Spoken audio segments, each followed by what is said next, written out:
Hello friend, आज के इस वीडियो में यहाँ पे मैं शो करने जा रहा हूँ, प्रूफ करने जा रहा हूँ cos30 plus sin60 divide by 1 plus sin30 plus cos60 equal to cos30। तो सबसे पहले यहाँ पे LHS लेते हैं लेफ्ट हैंड साइड, और लेफ्ट हैंड साइड में यहाँ पे cos30 plus sin60 divide by 1 plus sin30 plus cos60। अब यहाँ पे पता होना चाहिए cos30 का वैल्यू होता है √3/2। उसके बाद sin60 का वैल्यू होता है √3/2। उसके बाद तो sin30 का वैल्यू होता है 1/2। cos30 का वैल्यू होता है cos60 का वैल्यू होता है यहाँ पे cos60 1/2। तो ये सब का यूज करना है, तो यहाँ पे हम लिख सकते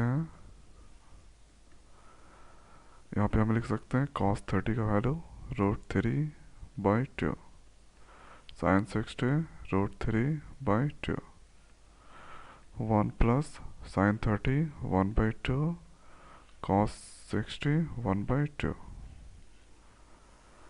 उसके बाद तो यहाँ पे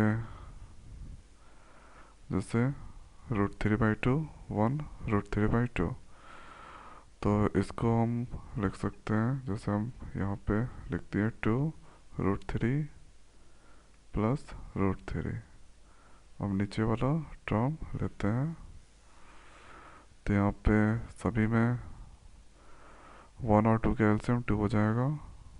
1 को डिवाइड करेंगे 2 से, 2 आएगा, 2 इससे मल्टीप्लाई करेंगे तो ये 2 हो गया। 2 को डिवाइड करेंगे 2 से, 1 आएगा, 1 इससे मल्टीप्लाई 1। 2 को डिवाइड करेंगे 2 से, 1 आएगा, 1 इससे मल्टीप्लाई 1। उसके बाद √3 प्लस √3 ये हो गया 2 √3 डिवाइड बाई 2, ये हो गया 2 प्लस 1 ये हो गया 4/2। अगर इस तरह का टर्म रहा x divide by y p q, तो ये वाला सबसे ऊपर जंप करता है, तो ये x इंटू क्यू हो जाएगा और p इंटू वाई। इसी तरह से 2 √3 डिवाइड बाई 2, ये 2 सबसे ऊपर जंप करेगा और ये 4 नीचे। 2 से 2 ख़त्म और ये 2 बार में ये ख़त्म, तो यहाँ पे वैल्यू आया √3/2 ये बचा। अब हम RHS लेते हैं। RHS इक्वल टू है cos30। cos30 का वैल्यू पता ही होगा √3/2, तो यहाँ पे हम लिख सकते हैं √3/2। तो यहाँ पे हम लिख सकते हैं LHS equal to RHS equal to √3/2। ये हो गया प्रूफ्ड। तो यही प्रूव करना था, ठीक है।